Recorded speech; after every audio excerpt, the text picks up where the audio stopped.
initiales de mes 3 prénoms. Je veux les garder un petit peu mystérieuses, ces initiales. Ah, mais en fait, il ne savait pas ce qu'il y avait dedans. Parce que c'était un voleur. C'était un voleur. Il a vu les gamins, en fait, poser le sac dans le casier. Il avait piégé un casier, il ne savait pas finalement que c'était un hasard. Il ne savait pas que ça allait être... Lui, ce qu'il voulait, c'était voler. C'était un voleur qui guettait, qui devait être là. Ça ne devait pas être son premier vol, en fait, dans ses coffres. Et voilà, c'était un pur hasard. Il ne savait pas ce qu'il y avait dans le sac. Mais en fait, c'est une idée super vieille que j'avais dans la tête. J'avais écrit une chanson quand j'étais plus jeune, parce que j'écris aussi des chansons, qui n'a pas marché. J'ai réussi à la vendre à personne. Et c'était le personnage de la chanson, en fait, c'était un enfant assez timide, même très timide, et qui s'évadait en regardant des bulles de savon s'envoler. À chaque fois il était toujours stressé à l'école, il n'osait pas aller au tableau, il n'osait pas parler. Et puis, dès qu'il sortait de l'école, il faisait des bulles de savon et il les regardait s'envoler. Et c'était le seul moment de sa journée où il se sentait libre. Et en fait, cette chanson m'est restée. Elle était nulle en vrai en tant que chanson. Et puis j'ai voulu la développer et j'ai voulu incruster les bulles de savon dans mon histoire. Il y a un truc bizarre qui s'est passé quand j'ai commencé à écrire Les Voyages de Maxime Petit. Pour les autres livres, ça ne m'a pas fait ça. Dès que j'abordais un sujet, admettons, je sais pas, je vais dire n'importe quoi, je parlais des dauphins. Du coup, je faisais un peu des recherches dans des bouquins, tout ça sur les dauphins, pour pas dire n'importe quoi sur eux. Et du coup, je trouvais un truc, un peu une anecdote sur un dauphin. Comment il restait, combien de temps il pouvait rester sous l'eau, ça respirait, des choses comme ça. Et 2 jours après, ou 3 jours après, j'étais devant la télé, à regarder n'importe quoi, des infos et n'importe quoi. Et d'un coup, hop, reportage sur les dauphins. Ils expliquaient tout ce que j'avais mis des semaines à chercher.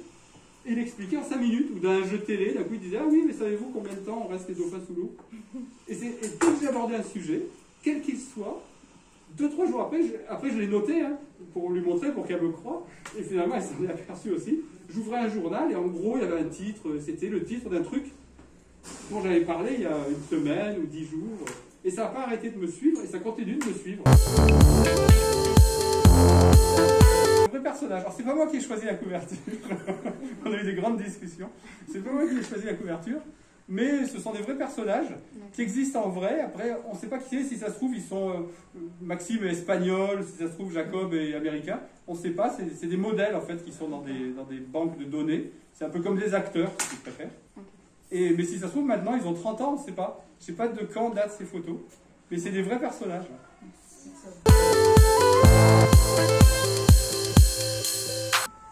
En fait, j'ai toujours écrit. Avant, quand j'étais plus petit, j'écrivais des poèmes.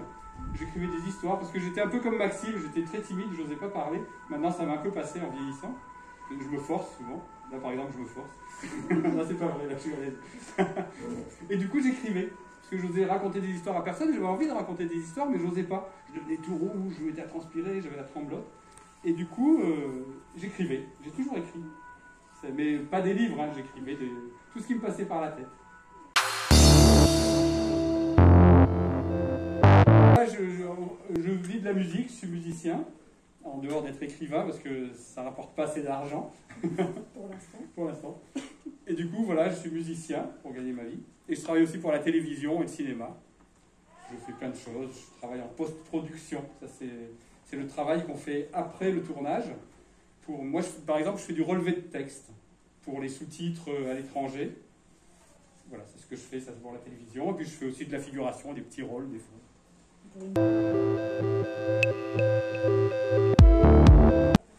En fait, ce qui m'inspire souvent, c'est la musique.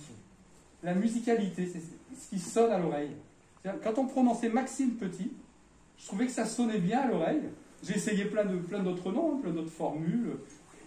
Ça ne m'accrochait pas. Maxime Petit, on le retient de suite. Et puis, je trouve que c'est musical. Et j'écris souvent de cette manière, en fait, pour que ça sonne d'une certaine manière. Alors, des gens qui font des études de lettres, ils vont trouver que mon écriture est assez simple, en fait. Mais pour moi, elle est recherchée sur ce plan-là, sur le plan de la musicalité. Quand on lit une phrase, elle sonne à notre oreille, comme une chanson.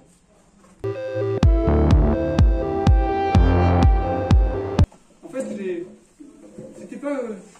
vraiment, j'en avais même pas l'idée, parce que je me suis mis à adorer tellement lire, à admirer tellement, justement, les écrivains, que pour moi, c'était un monde à part. je croyais pas que je pourrais en faire partie. C'était vraiment... j'avais tellement d'admiration pour eux que je n'osais pas me lancer en fait dans l'écriture d'un livre. Et du coup, je ne rêvais pas d'être écrivain. Et c'est juste un jour où je me suis lancé et je me suis aperçu qu'en vrai, c'était...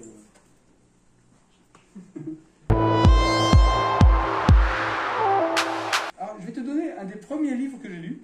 Et c'est le livre qui m'a donné envie de voyager et qui m'a donné envie de lire. Parce que quand j'étais plus petit, j'écrivais beaucoup, mais je lisais peu. Je ne sais pas pourquoi. Et j'ai découvert la lecture assez tard, je devais avoir 17-18 ans. Et le premier livre que j'ai lu vraiment en entier et qui m'a passionné, c'était une grande exploratrice qu'il avait écrit, qui s'appelle Alexandra David-Nel. Et elle avait écrit un livre qui s'appelait Voyage d'une Parisienne à Lhasa.